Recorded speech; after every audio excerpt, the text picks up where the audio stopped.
শুরু করছি প্রিয় রাগিনী গল্পের ৪ নাম্বার পর্ব। লেখনীতে লামিয়া ইসলাম শাম্মী। বাড়ির গেটের সামনে দাঁড়িয়ে আছে ইসলাম বাড়ি ৪ বিচ্ছু।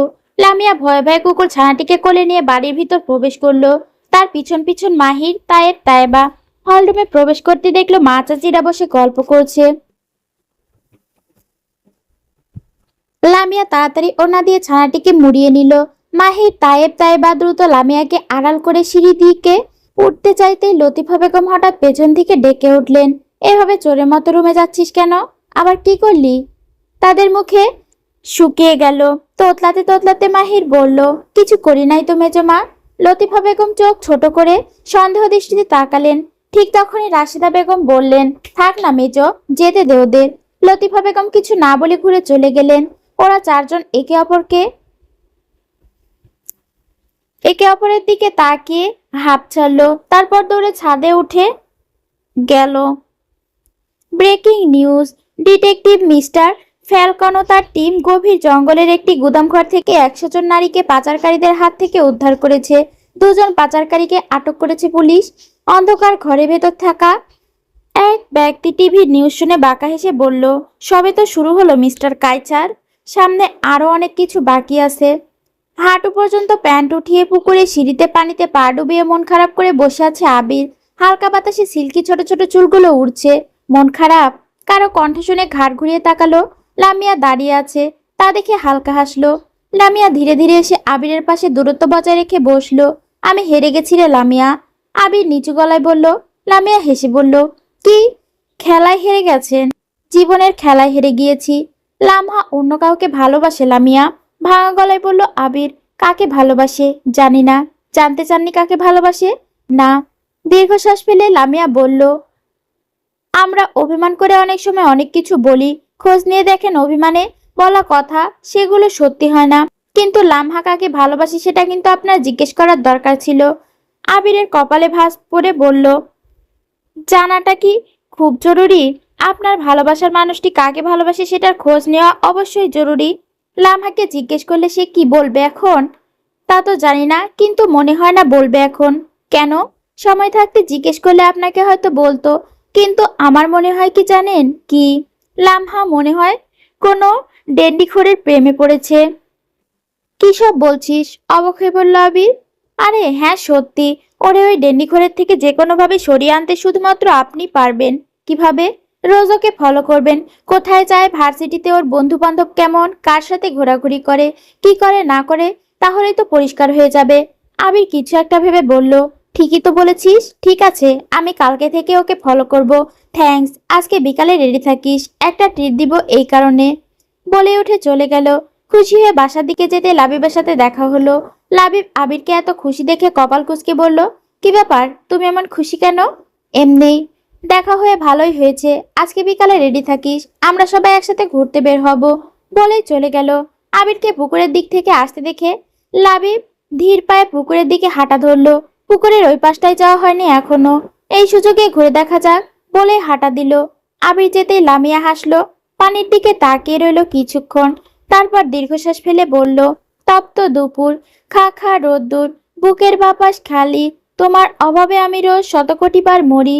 শতকোটিবার? তুই মারা গেলে এখনো জীবিত আছিস কেন? লামিয়ার গলা কণ্ঠ শুনে ঘাড় না ঘুরে উঠে চলে যাওয়ার জন্য পা বাড়াতে লাবিব লামিয়ার হাত চেপে ধরে বলল, কোথায় যাচ্ছিস? কথার উত্তর দিয়ে যা। ভদ্রভাবে বলছি, হাত ছেড়ে দিন। না ছাড়লে কি করবি? আপনার নামে আমি ধর্ষণের মামলা দিব। বিরক্ত হয়ে বলল লামিয়া। তোকে ধরলাম না, কিছু করলাম না, আর তুই ধর্ষণের মামলা দিতে চাচ্ছিস? অবাক হয়ে বলল, কে বলেছে ধরেননি? এই যে কথায় কথায় হাতাহাতি করেন সব সময়, এটা কি ধরা বলে না? জি না, এটাকে ধরা বলে না। কিন্তু তুই চাইলে আমি দেখাতেই পারি কিভাবে ধর্ষণের জন্য ধরতে হয়। বলেই শয়তানি হাসি দিল। লামিয়া তা দেখে হাত ছাড়ার জন্য মোস্টামুষ্টি করলো। লাবিব লামিয়ার গলার দিকে তাকাতে দেখলো চিকন চেনের লকেট ঝুলানো, তার উপর এইস লেখা। লাবিব তা দেখে ভ্রু কুঁচকে বলল, এইসে কে? তোর গলায় এই ঝুলানো কেন? লামিয়া লাবিবের কথা শুনে বিরক্ত হয়ে গলায় তাকালো। কিছুক্ষণ আগে লতিফা বেগম নিচের গলার চেন খুলে লামিয়ার গলায় দিয়ে বলেছিল চেন পরে থাকতে, পরে খুলে নেবে, তাই সে পরেছিল। তাছাড়া এসব অলংকারের দিকে তার একটু আগ্রহ নেই। বিরক্ত হয়ে বলল, ছাড়ুন আমার হাত। আপনার কথার উত্তর দেওয়ার সময় নেই আমার, ছাড়ুন। লাবিব আরো একটু হাত চেপে ধরে নিজের কাছে নিয়ে এসে হিসিয়ে বলল, বল, কে দিয়েছে এই অক্ষরের লকেট? নিশ্চয়ই কোনো প্রেমিক দিয়েছে, তাই না? এইটুকু বয়সে প্রেম করিস? হ্যাঁ, প্রেম করি বা যাই করি তাতে আপনার সমস্যা কি? ছাড়ুন, খুব বেশি বেশি হচ্ছে কিন্তু। বেশ হয়েছে, বেশি হচ্ছে। আগে বল, কে দিয়েছে এটা? লামিয়া রেগে বলল, হ্যাঁ, এটা আমার বয়ফ্রেন্ড দিয়েছে, শুনেছেন? বয়ফ্রেন্ডের কথা শুনে লাবিবের চোখ বড় বড় করে তাকালো, গম্ভীর গলায় বলল, গলা থেকে খুলেই চেন? আজব তো, চেন খুলবো কেন? বেশ বিরক্ত হয়ে বলল, চেন খুলতে বলেছি তোকে। খুলবো কেন? হ্যাঁ, চেন খুলবো কেন? আমি বলেছি তাই। খুলবি নাকি আমি ছিঁড়ে ফেলে দিব? একে তো রাগ লাগছে, তার উপর চেন ছিঁড়ে ফেলার কথা শুনে লামিয়া তীর তীর করে রেগে বলল, ছিঁড়ে দেখান তো। খুলবো না আমি। ভাই মানুষ ভাই মানুষের মতোই থাকুন, জামাই সাজার চেষ্টা করবেন না। বেশি চাপড় চাপড় কথা বলছিস, থাপ্পড়ে তোর গাল লাল করে ফেলবো। ভীষণ রেগে বলল, মারুন না, মেরে দেখুন, হাত ভেঙে গুড়িয়ে দিব। ভবিষ্যতে ল নিয়ে পড়বো আমি, আইনের ব্যাপারে খুব ভালো করে জানা আছে। এমন কেসে ফাঁসাবো আপনাকে, এই জীবনে আপনি আর বাহিরের দৃশ্য দেখতে পারবেন না। ছাড়ুন বলছি আমার হাত। লামিয়ার কথা শুনে চরম অবাক হলো, এই মেয়ে এসব কি বলছে? বেশ বিরক্তও হলো। পুকুরে তাকাতে লাবিব শয়তানি হাসি দিল, তারপর লামিয়ার দিকে তাকিয়ে দেখলো হাত ছাড়ানোর চেষ্টা করছে। বাঁকা হেসে পুকুরের সামনে দাঁড় করিয়ে বলল, কি করবি? আমার নামে মামলা করবি, তাই না? বলেই দু হাত পা এগিয়ে যেতে লাগলো।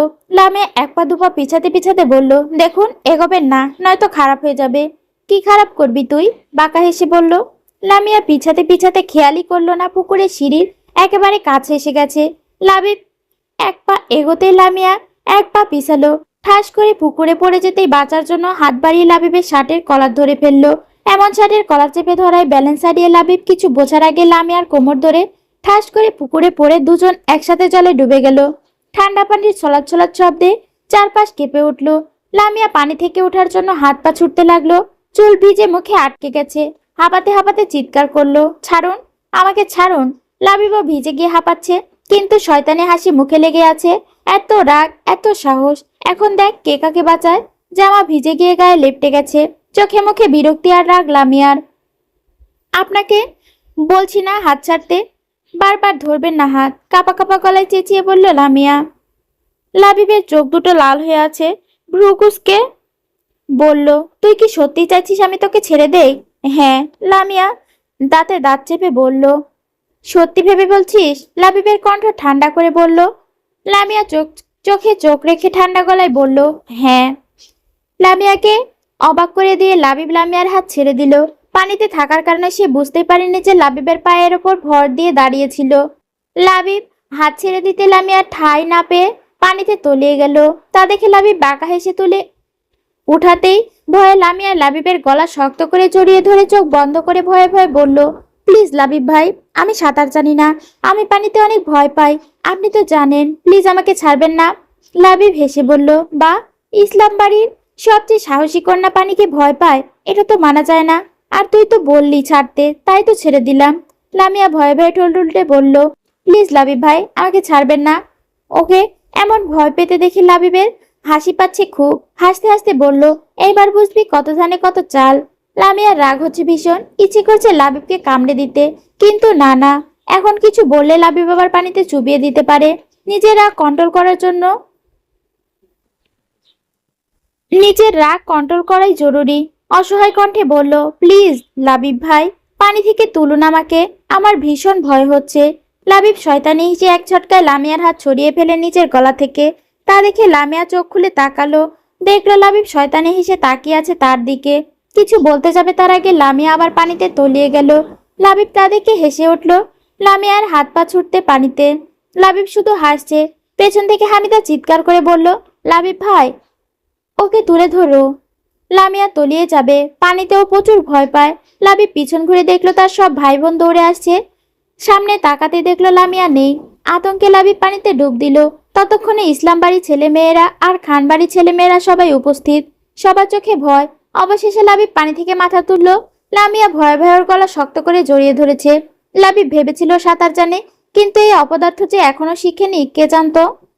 লামিয়া লাবিবের গলা জড়িয়ে ধরে জোরে জোরে নিঃশ্বাস ফেলছে।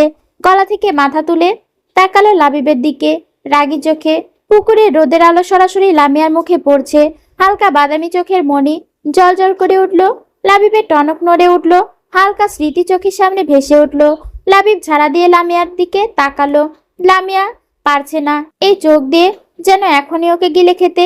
এরকম শাস্তি দেবার পরও মেয়েটা ডাকতে এখনো কমেনি। লাবিব বাঁকা হেসে লামিয়ার কোমর হালকা করে ছেড়ে দিতে লামিয়া ভয়ে আবার গলা জড়িয়ে ধরলো। লাবিব পেছন ঘুরে সবাইকে দেখলো। লামিয়া সুস্থ আছে দেখে যে যার মতো কথা বলছে। সুযোগে লাবিবর কোমরে শক্ত করে হাত চেপে ধরে লামিয়ার হাতে জোরে কামড় দিল। লামিয়া ছটপট করে উঠল। ব্যথায় চোখ মুখ কুঁচকে লামিয়া নিজের হাতের বড় বড় নখ ঢুকিয়ে দিল লাবিবের ঘাড়ে। লাবিব কানে কানে ফিসফিস করে বলল, এই খামচি শুধু আমি তুলবো, বলেই বাঁকা হাসলো। লামিয়া রেগে তাকিয়ে দাঁড়াতে গেলেই লাবিব তাকে টেনে পানিতে গলা পর্যন্ত ডুবিয়ে বলল, এখন কি ওই শিকদার বাড়ি ছেলেদের তোর এই ভিজে শরীর দেখানোর ইচ্ছে হচ্ছে? লামিয়া রেগে বলল, কি সব ফালতু কথা বলছেন? লাবিব শিকদার বাড়ির ছাদের দিকে ইশারা করতেই দেখা গেল শিকদার বাড়ির বড় ছেলে প্রত্যয় তাকিয়ে আছে। তা দেখে লামিয়া লাবিবের দিকে তাকালো। বিরক্ত হয়ে লাবিব বলল, এখন কি বাংলা সিনেমার মতো নিজের শার্ট খুলে তোর গায়ে পরিয়ে দিব? আমারও শরম লাগে। ঠিক নাই তো, যদি তুই নজর দিয়ে দিস তখন। লামিয়া মুখ বাঁকিয়ে ওড়না দিয়ে নিজের শরীর ঢেকে নিল। তারপর লাবিবের দিকে তাকিয়ে বলল, আমাকে ধরে নিয়ে চলুন। বলে সামনে তাকাতে দেখলো তায়েব আর মাহির ক্যামেরা হাতে দাঁড়িয়ে আছে। লামিয়া ভ্রুকুসকে তাকালো। পিছন ঘুরে লাবিবের দিকে তাকাতে লাবিব হাত বাড়িয়ে কোলে তুলে নিল। লামিয়া তা দেখে চোখ বড় বড় করে ফেললো। সিঁড়িতে বসে সবাই হাসছে। তা দেখে লামিয়া হাত পা ছোড়াছুড়ি করতে করতে বলল, ছাড়ুন আমাকে, নামান বলছি। চুপচাপ থাক, নয়তো আবার চুবিয়ে আনবো। লামিয়া কিছু না বলে চুপচাপ রইল। ভেতরে ভেতরে ভাবছে একবার বেঁচে ফিরুক, তারপর বোঝাবে ব্যাটাকে। ভাবতেই চুপ হয়ে গেল। লাবিব সিঁড়িতে এসে লামিয়াকে নামিয়ে দিল। মেয়েরা তাড়াতাড়ি ওকে ধরে নিয়ে গেল বাড়ির দিকে। ছেলেরা তাকিয়ে আছে লাবিবের দিকে। লাবিব তাদের দেখে ডোন্ট কেয়ার ভাব নিয়ে চলে গেল। তা দেখে সবাই সরু চোখে লাবিবের যাওয়ার দিকে তাকিয়ে সবাই হেসে উঠল।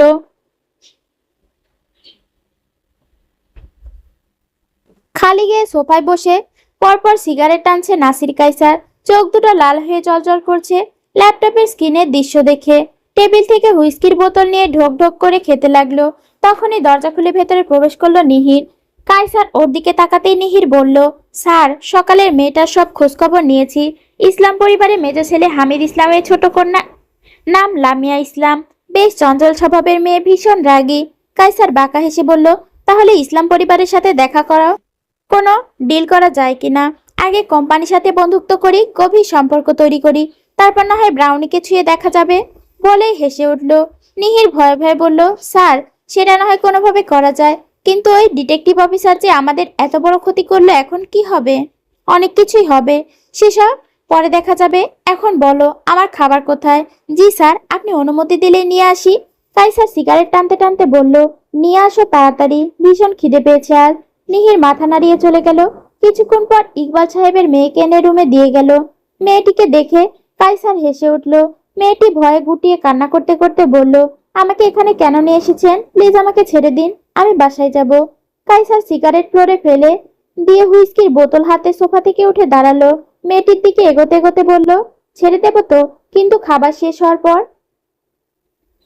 আমি ভীষণ ক্ষুধার্ত বেবি, বলে মেয়েটিকে ধাক্কা মেরে বিছানায় ফেলে দিল। অন্ধকার রুম কেঁপে উঠল ছোট্ট মেয়েটির কান্নার শব্দে। ধীরে ধীরে সেই শব্দ মিলিয়ে গেল।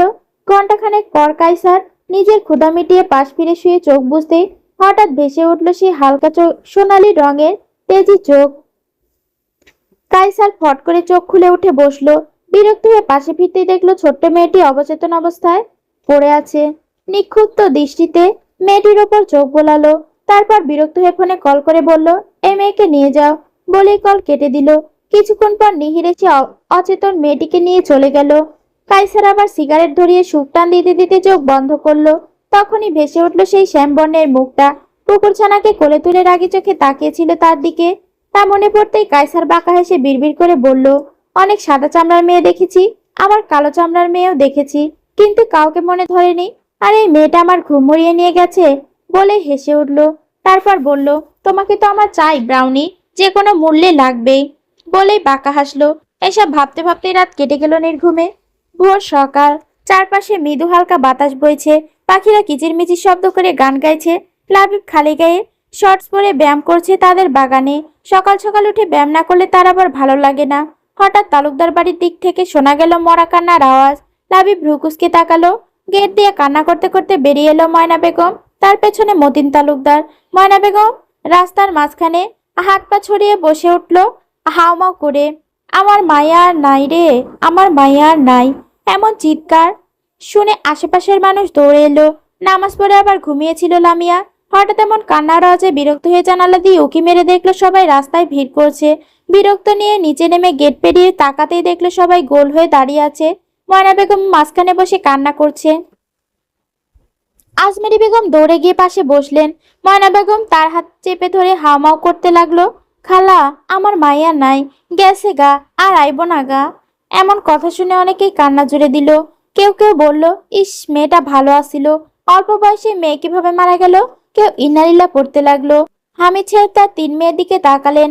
বড় মেয়ের কাপড়ে চোখ মুছছে, মেজো মেয়ে বই হাতে বিস্ময়ে তাকিয়ে আছে, আর ছোট্ট মেয়ে আধো ঘুমে বোনের গলা জড়িয়ে ঢুলছে। দীর্ঘশ্বাস ফেলে মাথা নাড়লেন। খান পরিবারের সবাই মন খারাপ করে দাঁড়িয়ে আছে। শারমিন চোখ মুছতে মুছতে হামিদার গলা জড়িয়ে এলো।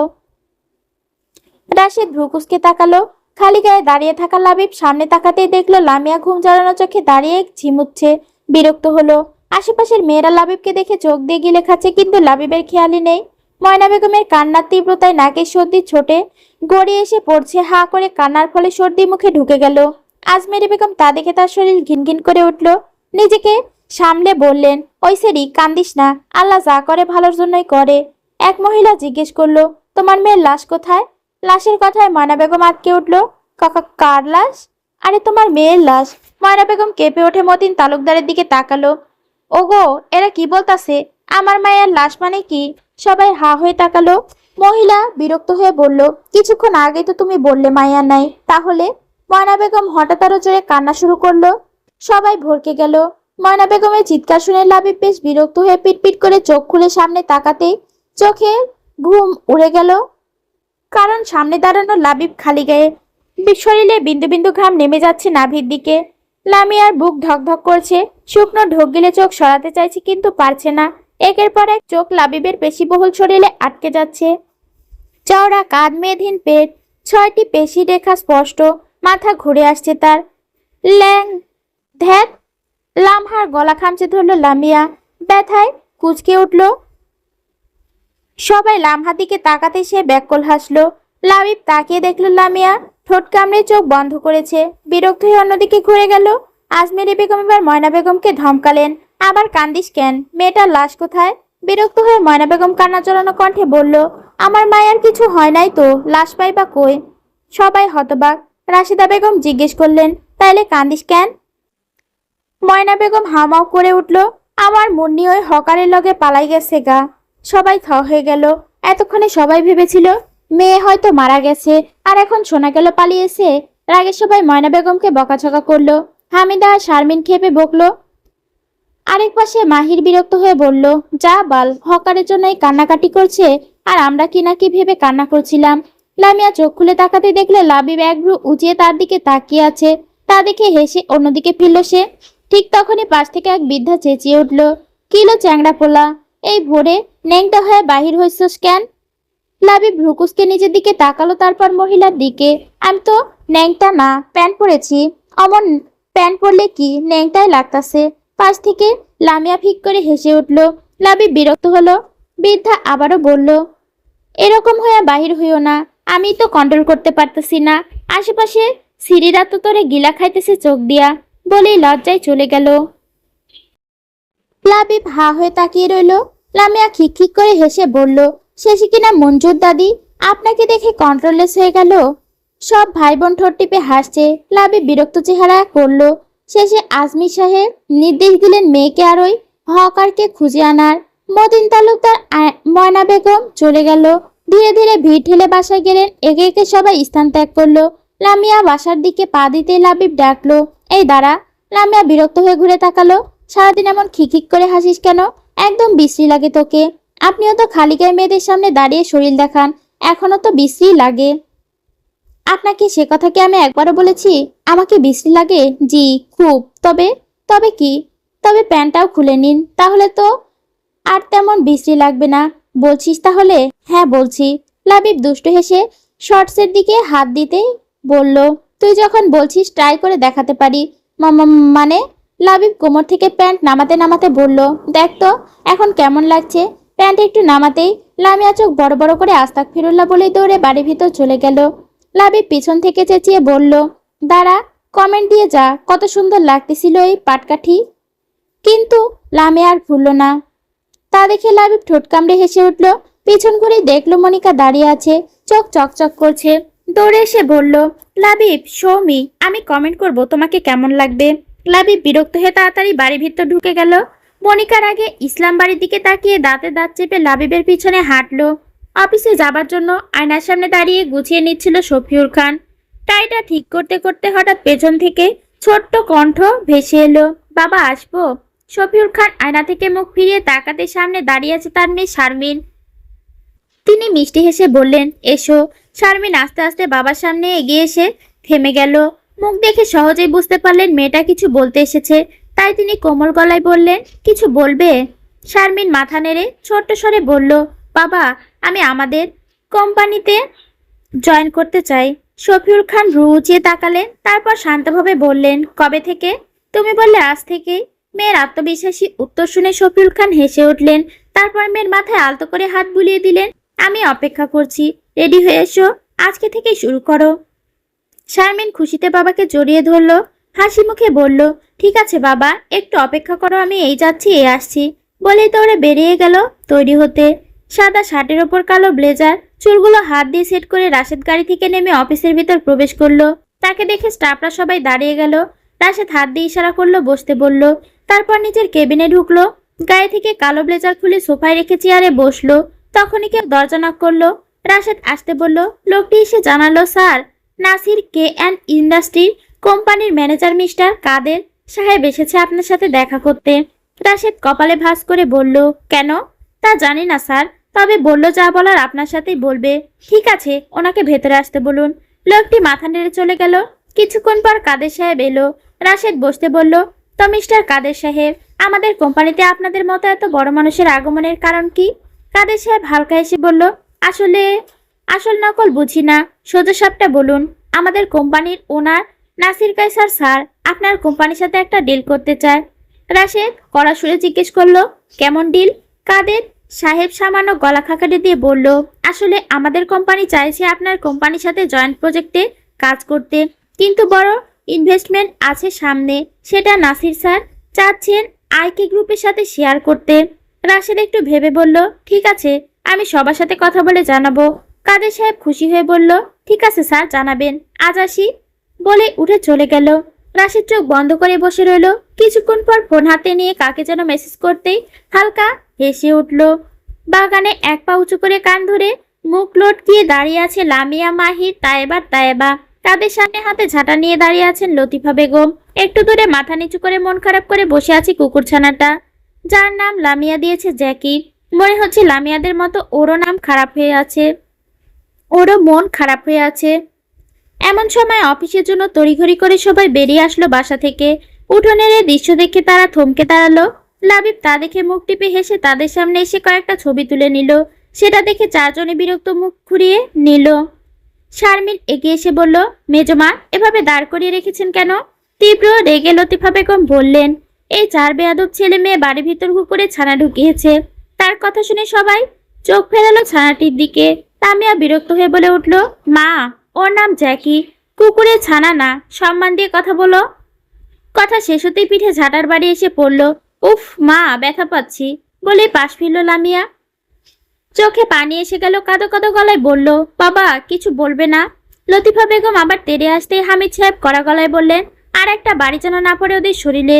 রাগে গজগজ করতে করতে লতিফা বেগম বললেন, তাহলে কি করব? কুকুর নিয়ে এসেছে কেন? এখনই বলেন এটাকে বাড়ি থেকে দূরে ফেলে আসুক। কাঁদো কাঁদো গলায় লামিয়া বলল, বাবা প্লিজ, এই বাচ্চাটা খুব অসহায়, আমরা ওকে কাছে রাখি না, এত বড় বাড়িতে কি ওর একটু থাকার জায়গা হবে না? বড় চাচা বলো না ও যেন এখানে থাকে। বলে নাটকীয় ভাবে ঠোঁট উল্টে কাঁদতে শুরু করলো। লাবিব ভ্রুকুসকে তাকিয়ে লামিয়ার দিকে। হামিদ সাহেব শান্ত গলায় জিজ্ঞেস করলেন, ওর দেখাশোনা করবে কে? আমিই করব বাবা, প্লিজ থাকতে দাও ওকে। পাশ থেকে শারমিন হেসে বলল, আঙ্কেল, ছানাটা কিন্তু অনেক সুন্দর আর কত সুইট।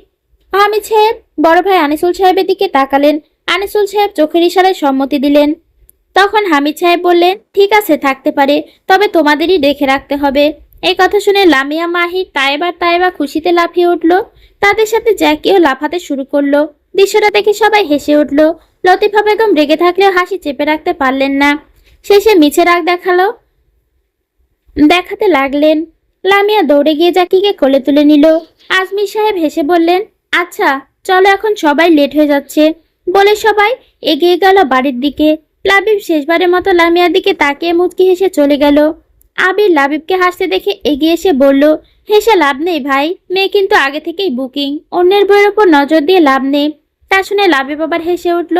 লাবিবের হাসি দেখে আবিরও হেসে উঠল। গাড়িতে ওঠার আগে একবার পিছন ফিরে তাকালো ইসলামবাড়ি বাগানের দিকে। খিলখিল করে হাসছে লামিয়া। তা দেখে বিড়বিড় করে বলল, ঢঙের রানী, বলে গাড়িতে উঠে চলে গেল অফিসের উদ্দেশ্যে। নাসির KN ইন্ডাস্ট্রি কোম্পানির সাথে জয়েন্ট প্রজেক্টে কাজ করতে চায়। কলম হাতে নিয়ে ঘোরাতে ঘোরাতে বলল রাশেদ। রাশেদের কথা শুনে সামনে বসে থাকা আনিসুল, হামিদ, হাসিম, আজমির, শফিউর, আমির, জায়েদ সাহেব কপালে ভাঁজ ফেলল। তার মতো এত বড় কোম্পানির মালিক আমাদের সাথে কাজ করতে চাচ্ছে, বেশ ভালো খবর তো। উৎফুল্ল গলায় বললেন জায়েদ খান। তুই কি বলিস? আনিসুল সাহেব শফিকুল সাহেবের দিকে তাকিয়ে প্রশ্ন করলেন। শফিউল সাহেব ভেবে নিয়ে বললেন, যদি আমাদের সাথে কাজ করতে চাই তাহলে আমরা তার প্রস্তাব একসেপ্ট করি। তোমরা কি বলো? হামিদ, হাসিম, আজমির, আমির, জায়েদ সাহেব একসাথে বললেন, আপনারা যেটা ভালো মনে করেন, এতে আমাদের কোনো আপত্তি নেই। এ নিয়ে তাদের মধ্যে টুকটাক আলাপ হলো। পাশে নীরব দর্শকের মতো বসে আছে শারমিন, লাবিব, আবির, সাফওয়ান আর রাশেদ। শারমিন আর চোখে তাকালো রাশেদের দিকে। সিগারেট পুড়ে যাওয়া ঠোঁট গুলোতে পরিপাটি করে সেট করা সাদা শার্টে হালকা হাসি নিয়ে সাফওয়ানের সাথে কথায় মগ্ন। প্রিয় মানুষটিকে আজ বেশ অন্যরকম লাগছে। সেদিন রাতের পর থেকে কেউ কারোর সাথে কথা বলেনি। এক দৃষ্টিতে তাকিয়ে রইল শারমিন। হঠাৎ রাশেদ চোখ তুলে তাকাতে শারমিন দ্রুত চোখ ফিরিয়ে নিল। রাশেদও এক পলক তাকিয়ে আবারও চোখ ঘুরিয়ে নিল। বড়দের আলোচনা শেষে আনিসুল সাহেব রাশেদকে বললেন, নাসির গ্রুপকে জানিয়ে দাও আমরা প্রস্তাবে রাজি। রাশেদ হালকা মাথা নাড়ল। সবাই চলে যেতেই শফিকুল সাহেব রাশেদকে ডাকলেন। রাশেদ পিছন ফিরতে তিনি বললেন, আজ থেকে শারমিন তোমার সাথে অ্যাসিস্ট্যান্ট হিসেবে কাজ করবে। কথা শুনে রাশেদের কপালে ভাঁজ পড়ল। কিছু না বলে শুধু ঠিক আছে বলল আর চলে গেল। পিছন পিছন শারমিনও বেরিয়ে এলো। এদিকে বাগানে দাঁড়িয়ে বিরক্ত মুখে দাঁড়িয়ে আছে লামিয়া। চিন্তায় কুকড়ে আছে জ্যাকিকে কোথায় রাখবে। বাড়ির ভিতর রাখা যাবে না মায়ের করা নির্দেশ। তাই ঠিক করেছে বাগানের একপাশে ছোট্ট একটা ঘর বানাবে। কিন্তু ঘর বানাতে অনেক কিছু প্রয়োজন, কিভাবে করবে সে, তা এই ভেবেই সে বিরক্ত হচ্ছে। ওপর থেকে হামিদা বোনের রাগী মুখ দেখে তাড়াতাড়ি নিচে নেমে এসে কাঁধে হাত রেখে বলল, রেগে আছিস কেন? দেখ না আপা, ঘর বানাতে কত কিছু লাগবে, সেগুলো তো নেই আমার কাছে। খুব বিরক্ত হয়ে বলল লামিয়া। পিছন থেকে লামহা বলে উঠল, মাথা মোটা, এত ভেবে কি হবে? ডগ হাউস কিনে আনলেই তো হয়। লামহার কথা শুনে লামিয়া চোখ চকচক করে উঠল। ঠিকই তো বলেছিস, এখনই কিনে আনবো। হামিদা চিন্তিত মুখে বলল, কিন্তু কিভাবে আনবি? বাবা তো বাসায় নেই, টাকা পাবি কোথায়? লামিয়া কপাল কুঁচকে দাঁড়ালো। কিছুক্ষণ ভেবে তাড়াতাড়ি নিচে রুমের দিকে দৌড় দিল। হামিদা আর লামহা পিছন পিছন গেল। অন্যদিক রাশেদ কেবিনের সোফায় বসলো, সাথে শারমিনও। রাশেদ নিজের টেবিলে বসে কাদের সাহেবকে ফোন করলো। আমরা প্রস্তাবে রাজি, জানিয়ে দিন নাসির কায়সারকে। ওপাশ থেকে কাদের সাহেব খুশি হয়ে বললেন, তাহলে আজই স্যার আপনাদের কোম্পানিতে যাবেন সবার সাথে দেখা করতে। রাশেদ ঠিক আছে বলে ফোন কেটে রাখলো। ফোন শেষ হতে দেখে শারমিন নিচু গলায় বলল, আমি কোথায় থাকবো? মানে আমার বসার জায়গা কোথায়? রাশেদ ফোনে কিছু করতে করতে গম্ভীর স্বরে বলল, আমার কোলে এসে বসতে পারেন। শারমিন হকচকিয়ে বড় বড় চোখ করলো।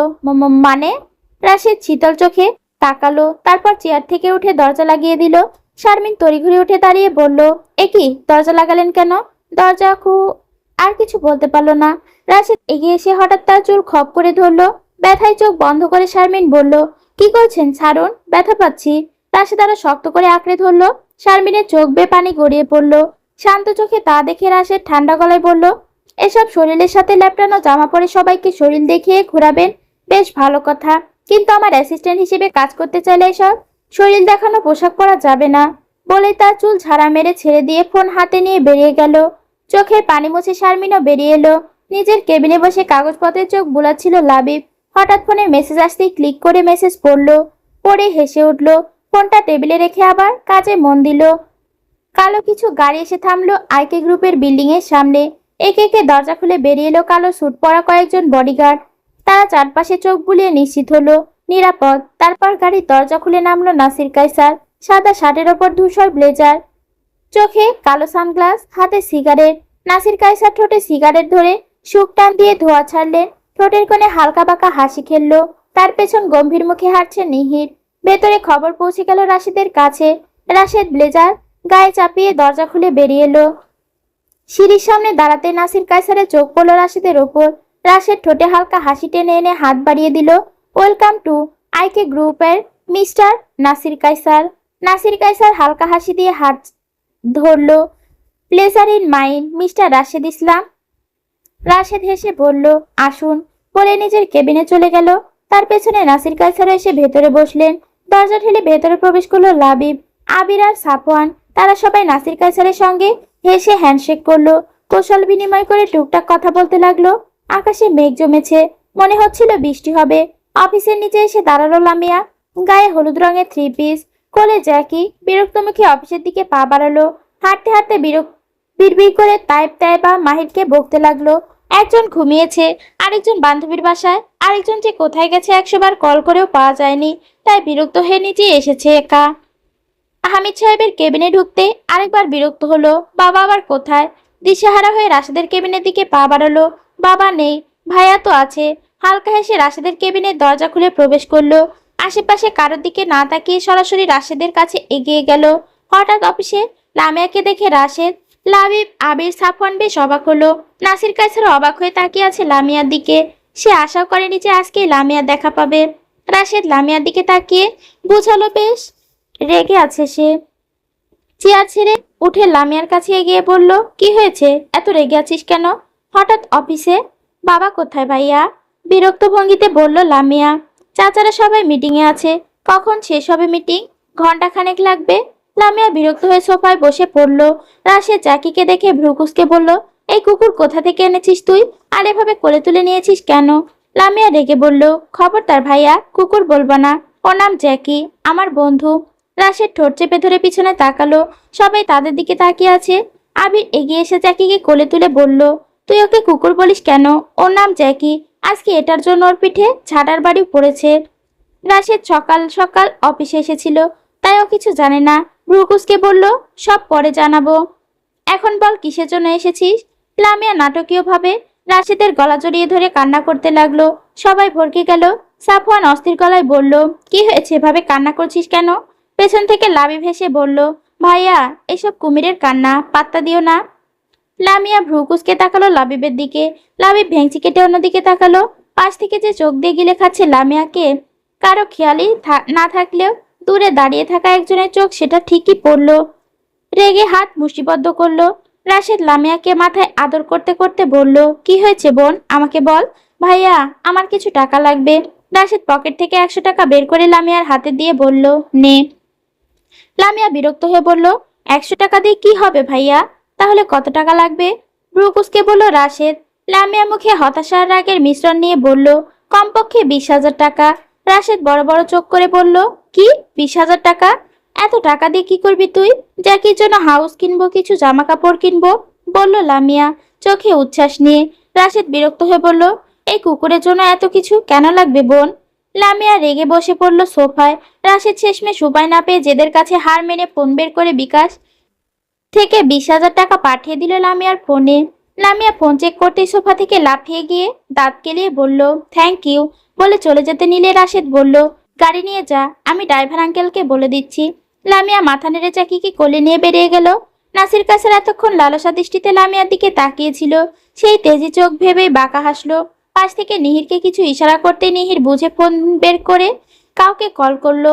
তারপর কায়সারের কাছে ফিরে এলো। লামিয়া যেতে রাশেদ পিছনে ঘুরে কায়সারকে বলল, সরি অপেক্ষা করানোর জন্য। কায়সার হেসে বলল, আরে না, সমস্যা নেই, ছোট্টরা এমন জেদ তো করবেই। রাশেদ মাথা নাড়ালো। তারপর তারা নিজেদের কথোপকথন শুরু করলো। অফিস থেকে বের হয়ে সোজা গাড়িতে চড়ে শপিং এর জন্য রওনা হলো লামিয়া। ফোনে বারংবার মাহিরকে কল করেছিল কিন্তু ফোন বন্ধ। বিরক্ত হয়ে আর ফোন করলো না। ঠিক তখনই আননোন নাম্বার থেকে হোয়াটসঅ্যাপে মেসেজ এলো। কপাল কুঁচকে লামিয়া ফোন হাতে নিয়ে দেখলো বেশ কিছু মেসেজ। কিছুদিন ধরে ভীষণ বিরক্ত করছে এই নাম্বার থেকে। মেসেজগুলো পড়ে লামিয়া মাঝে মাঝে অবাক হয়। একবার মেসেজে লেখা ছিল, প্রিয় রাগিনী, সারাক্ষণ বাইরে ঘুরে বেড়াও কেন? প্রতি পদে পদে বিপদ তোমার। তুমি কি জানো তোমার কিছু হয়ে গেলে আমার কি হবে? একবারও ভেবে দেখেছো? মেসেজ পড়ে লামিয়া ভীষণ অবাক হয়েছিল। তার মাথায় হাজারো প্রশ্ন ঘুরপাক খাচ্ছিল। পরে ভেবেছিল কেউ হয়তো মজা করছে তাই মাথা ঘামায়নি। এসব ভাবতে ভাবতে হঠাৎ বিকট শব্দ হলো পিছন থেকে। লামিয়া কেঁপে উঠল। কোলে থাকা জ্যাকি শব্দে ঘেউ ঘেউ করতে করতে চিল্লিয়ে উঠল। লামিয়া ড্রাইভারকে গাড়ি থামাতে বলল। ড্রাইভার গাড়ি থামালো। লামিয়া জ্যাকিকে গাড়িতে বসিয়ে বেরিয়ে এলো। একটা কালো গাড়ি মারাত্মক অ্যাক্সিডেন্ট হয়েছে। চারিদিকে ধোঁয়া উঠছে, কিছু দেখা যাচ্ছে না। রাস্তার পাশে পাশে থেকে মানুষ দৌড়ে আসছে। চারিদিকে ধোঁয়া উঠছে, ধোঁয়ার কারণে কিছু দেখা যাচ্ছে না। লামিয়া এক পা দুপা করে সামনে এগোতেই থমকে গেল। কালো রঙের লং ব্লেজার, পুরো শরীর ঢাকা, মাথায় কালো ক্যাপ। একজন লোক হাতে পিস্তল নিয়ে দাঁড়িয়ে আছে। তার সামনে গুরুতর আঘাত পেয়ে কেউ তার পা জড়িয়ে বাঁচার আকুতি করছে।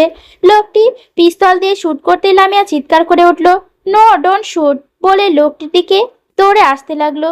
লোকটি লামিয়ার দিকে তাকিয়ে বাঁকা হেসে সামনে থাকা ছেলেটির কপালে ঠাস করে শুট করে দিল। লামিয়ার পা থমকে গেল। চোখ তুলে লোকটির দিকে তাকাতেই চোখগুলো শুধু দেখা গেল। লামিয়া লোকটির চোখ দেখে চমকে উঠল। আরো সামনের দিকে এগোতে চাইলেই ধোঁয়ায় মিলিয়ে গেল লোকটি।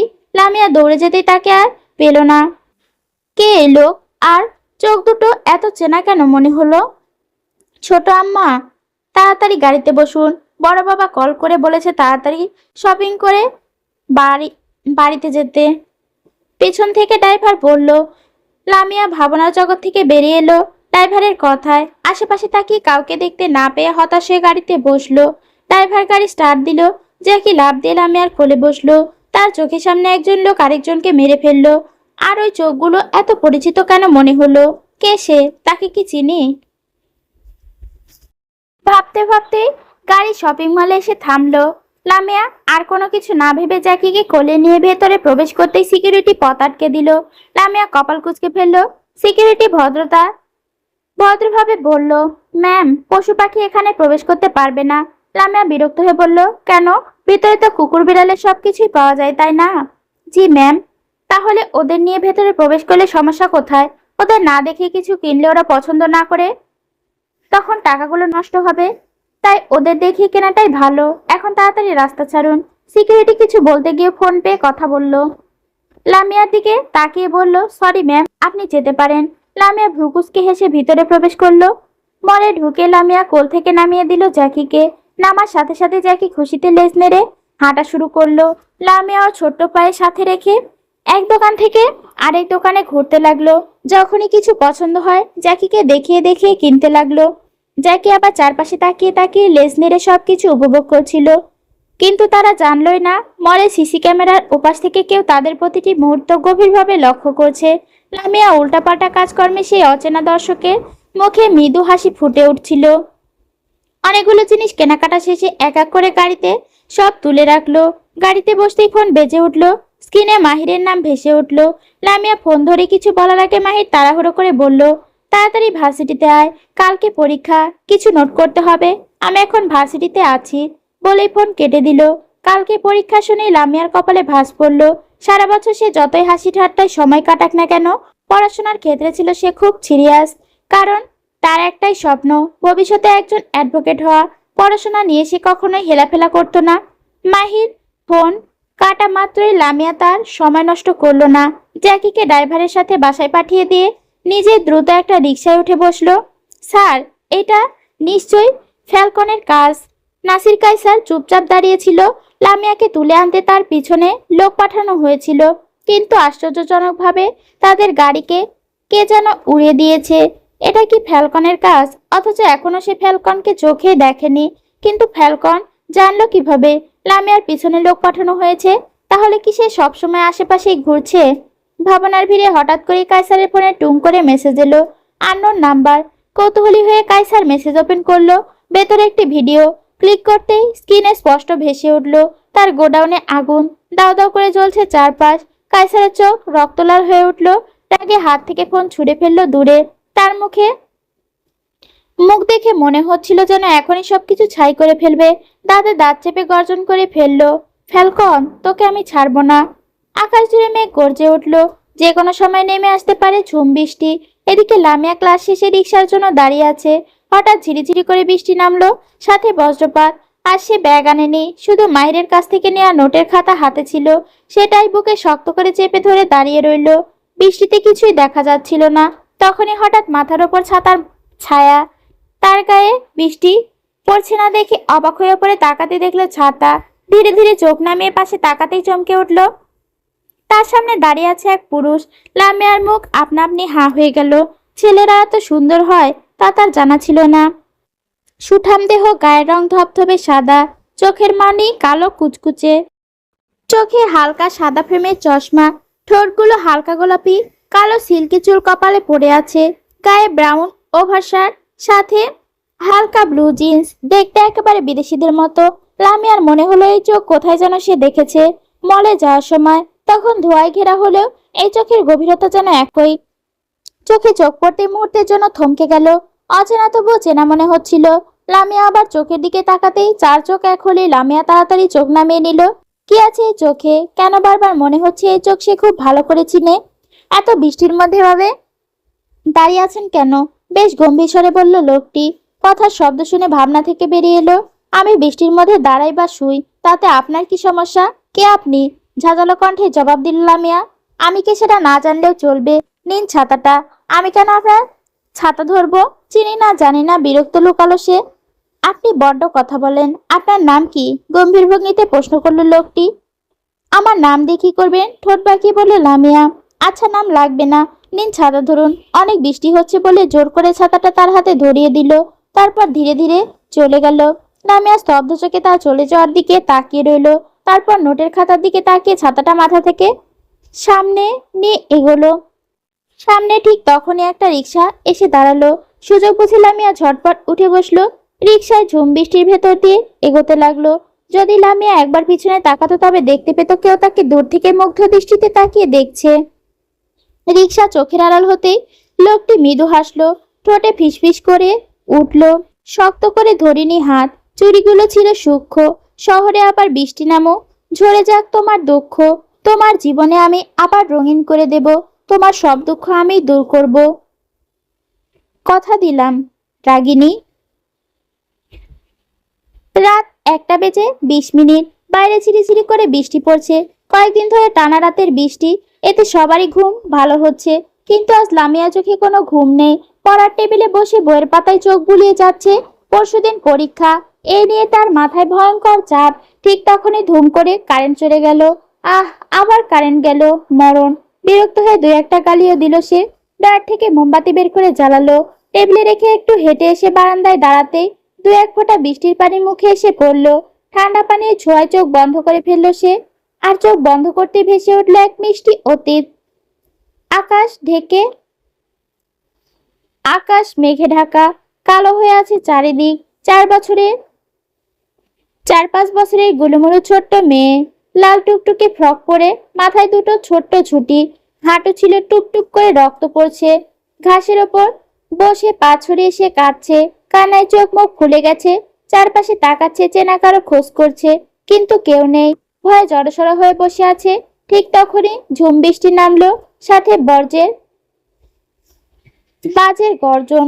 ছোট্ট মেয়েটি এবার ভয় পেয়ে জোরে চিৎকার করে কাঁদতে লাগলো। হঠাৎ দূর থেকে ভেসে এলো চেনা কণ্ঠ, লামিয়া, লামিয়া। বৃষ্টির ভেতর দিয়ে ভিজে চুপচুপে দৌড়ে আসছে এক 12 বছরের ছেলে। তাকে দেখে চোখ ভিজে উঠলো ছোট্ট মেয়েটার। হাত উঁচু করে ডাকলো, তুবলু ভাই, আমি এখানে, তাড়াতাড়ি আসো। আমার ভয় করছে। ছোট বলে শুভ্র নামটা উচ্চারণ তার কষ্ট হয়। ছেলেটি শুভ্র দৌড়ে এসে হাঁটু গেড়ে বসলো লামিয়ার কাছে। কোথায় গিয়েছিলে ভাইয়া, আমায় একা ফেলে? দেখো, আমার পা কেটে রক্ত পড়ছে। ঠোঁট উল্টে কান্না করতে করতে বলল লামিয়া। শুভ্র মুখ মলিন করে তার রক্তাক্ত হাঁটুর দিকে তাকালো। তারপর ভিজে মুখের দিকে। কান্না করায় মেয়েটার মুখ ফুলে বেলুন হয়ে গেছে। শুভ্র আর কিছু না ভেবে তাড়াতাড়ি পকেট থেকে রুমাল বের করে ক্ষতে বেঁধে দিল। তারপর লামিয়াকে কোলে তুলে নিল। আকাশে মেঘের গর্জন হচ্ছে। লামিয়া ভয়ে তার গলা আঁকড়ে ধরে হেঁচকি তুলে কাঁদতে লাগলো। এতে বিরক্ত হয়ে শুভ্র ধমকালো, অথচ ধমক শুনে কান্নার শব্দ আরো বেড়ে গেল। প্রচন্ড বৃষ্টিতে দুজনে ভিজে যাচ্ছিল। শুভ্র তাকে নিয়ে দৌড়ে এক দোকানের ছাউনির তলায় আশ্রয় নিল, বৃষ্টি কমলে বাসায় যাবে ভেবে। হঠাৎ পেছনে ঘুরে তাকাতে চকলেটের দিকে চোখ গেল ছোট্ট লামিয়ার। কান্না থেমে গিয়ে সে গুমড়ে বলল, আমার চকলেট কিনে দাও। শুভ্র গম্ভীর গলায় জবাব দিল, আমার কাছে টাকা নেই, পরে কিনে দেব। কিন্তু লামিয়া একগুঁয়ে, চকলেট না নিয়ে সে বাসায় যাবে না। শুভ্রের পা আঁকড়ে ধরে জেদ করতে লাগলো। শুভ্র পা ছাড়াতে চেষ্টা করলো কিন্তু পারল না। তাই রেগে হালকা করে ছোট্ট ছোট্ট গালে থাপ্পড় মেরে দিল। থাপ্পড় পড়তেই কান্নার স্রোত আরো বেড়ে গেল। শুভ্র চুপচাপ দাঁড়িয়ে কান্না দেখলো কিন্তু কিছু বলল না। বৃষ্টি থামতে শুভ্র কোলে নিতে চাইলো কিন্তু লামিয়া রাগে বলল, না, আমি একাই যাব। বলে জেদি ছোট্ট পায়ে একা একা হেঁটে রওনা দিল।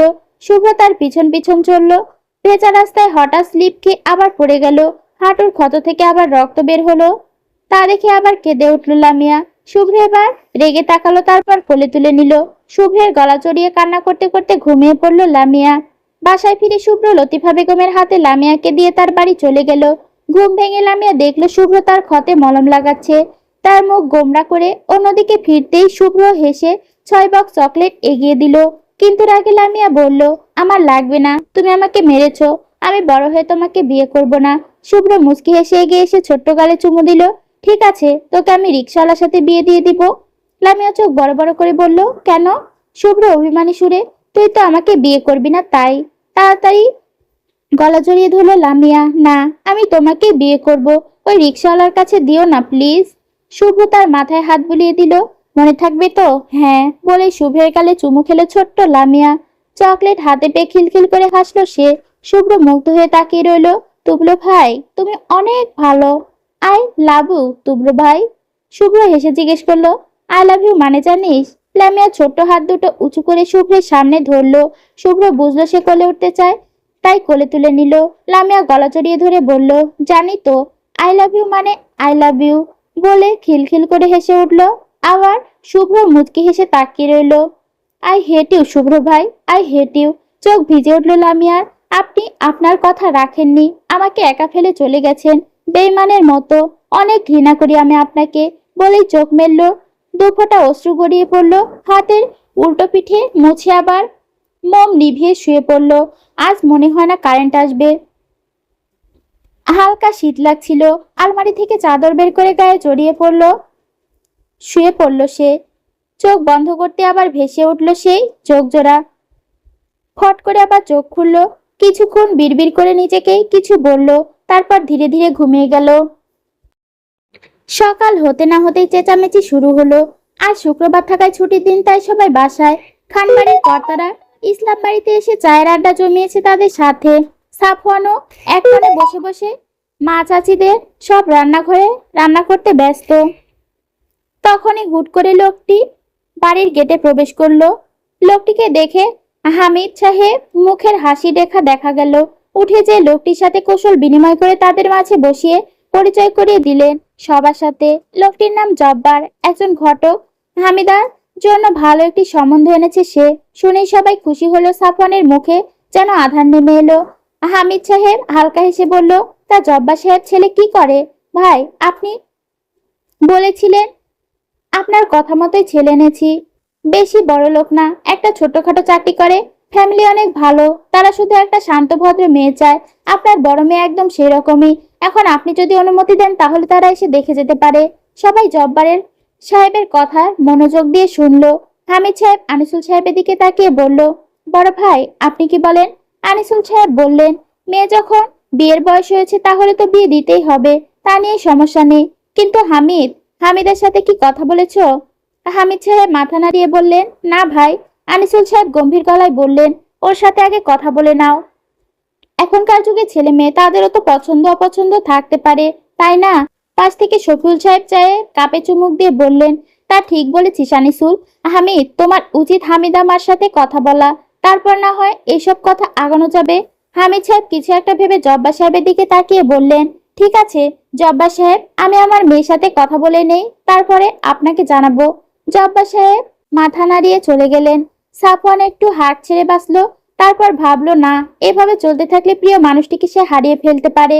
তাই সে সিদ্ধান্ত নিল বাসায় গিয়ে আজই বাবার সাথে কথা বলতে হবে। ভ আকারে ভা, ল আকারে লো, ভালো, ব আকারে বা, স আকারে সা।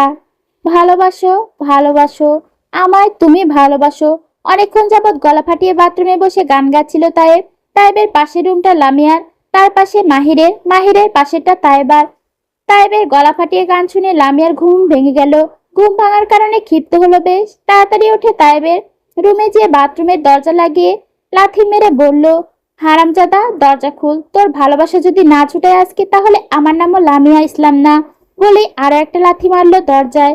দরজায় ধামধুম শব্দ আর লামিয়া চিল্লাচিল্লি শুনে মাহির, তায়েবা দৌড়ে এসে লামিয়াকে আটকালো। লামিয়া রাগী কণ্ঠ শুনে তায়েব শুকনো ঢোক গিলে বাথরুমের ভিতর থেকে বলল, বোন তুই রাগ করিস না, আমার হাগ আটকিয়ে গেছে তোর ভয়ে। প্লিজ এই ভাইয়ের উপর একটু দয়া কর, এসব জিনিস আটকে রাখলে আমি পেট ফেটে মরে যাব।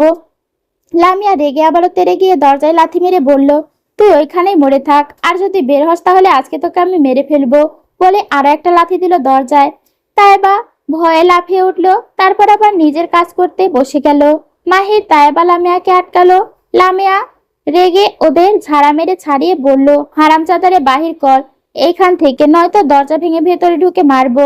তাইবা নাক মুখ খিচে বলল, ছি, তুই কি জানিস ওর গুয়ে কত গন্ধ? একবার ওর বাথরুমে কল নষ্ট হয় আমার বাথরুমে গিয়েছিল, আমি ঘরে বসে পড়ছিলাম, বিশ্বাস কর বাথরুমের দরজা যদি খুলতে পারে পুরো রুম আমার গুয়ের গন্ধ ভরে গিয়েছিল। রুমে স্প্রে করে সে গন্ধ দূর করতে পারিনি, আর তুই কিনা দরজা ভেঙে মারতে চাইছিস। এখনই যদি দরজা খুললে তুই গন্ধে এখানেই মাথা ঘুরে পড়ে যাবি। তাইবের কথা শুনে লামিয়া কপাল কুঁচকালো। মাহির হেসে উঠলো। তখনই বাথরুমের দরজা খট করে খুলে বের হলো তায়েব। তায়েব দরজা খুলে বের হয়ে পেটে হাত রেখে বলল, হা করে যে সুখ, এই সুখ আর কোথাও পাবি না তোরা। কেন শুধু হাগার সময় বিরক্ত করিস তোরা? লামিয়া রেগে কিছু বলতে যাবে তার আগে ওনা দিয়ে নাক চেপে ধরলো। তাইবা নাকে হাত দিয়ে বলল, ইয়াক, দেখছিস তোদের বলেছিলাম না আমার কথা মিলল তো। ওয়াক বলে দৌড়ে রুমের বাহিরে এলো। লামিয়া বড় বড় চোখ করে তাড়াতাড়ি বাহিরে এসে দাঁড়ালো। মাহির পারে না ওইখানেই বমি করে দেয়। ওয়াক ওয়াক করতে করতে ফ্লোরে বসে পড়েছে। তায়েব দৌড়ে মাহিরকে ধরতে গেলে মাহির চিৎকার দিয়ে বলে, হারামজাদা, খবরদার আমাকে ধরবি না। সাবান দিয়ে হাত ধুয়েছিস কিনা তার সন্দেহ। ছি, কুত্তা মারা খাস নাকি যে এত গন্ধ? বলেই ঠোঁট গোল করে ওয়াক করলো। তারপর ক্লান্ত স্বরে বলল, লামিয়া, তায়েবা বোন আমার, কোথায় তোরা, আমারে বাঁচা। লামিয়া আর তায়েবা আবার দৌড়ে এসে মাহিরকে টানতে টানতে দরজার বাহিরে নিয়ে গেল। তায়েব ওদের দেখে মুখ বাঁকিয়ে বলল, তোরা এমন ভাব করছিস যেন তোদের গায়ে গন্ধই নেই। তাইবা রেগে বলল, অন্তত তোর মতো নেই। মাহি চিত হয়ে পড়ে আছে ফ্লোরে। তাইবা দৌড়ে রুম থেকে পানি এনে মাহিরের উপর ছিটা দিতে মাহির চোখ খুলে তাকিয়ে বলল, আমি কি বেঁচে আছি? তাইবা বলল, হ ভাই, তুই বাচ্চা আসোস। মাহির বুকে হাত রেখে বলল, শালা, ওর গুয়ের কি গন্ধ, একটু হলে শ্বাস আটকে মারা যেতাম। বিড়ালের গুয়েরও মনে হয় এত গন্ধ না, ছি। তাইব কপাল কুচকে বেশ বড় করে নিঃশ্বাস নিয়ে বলল, দেখ তেমন গন্ধ না, কিন্তু শুধু শুধু আমার গুয়ের বদনাম করবি না। লামিয়া নিজের পায়ের জুতো খুলে তায়েবের দিকে ছুঁড়ে মারলো। আরো একটা হাতে নিয়ে ছুঁড়ে মারতে তায়েব ভয়ে তাড়াতাড়ি করে দরজা লাগিয়ে দিল। লামিয়া দরজায় লাথি মেরে বলল, হারামি, আজ থেকে সারাদিন তুই পানি খাবি, খবিস কোথাকার। বলেই রুমে চলে গেল।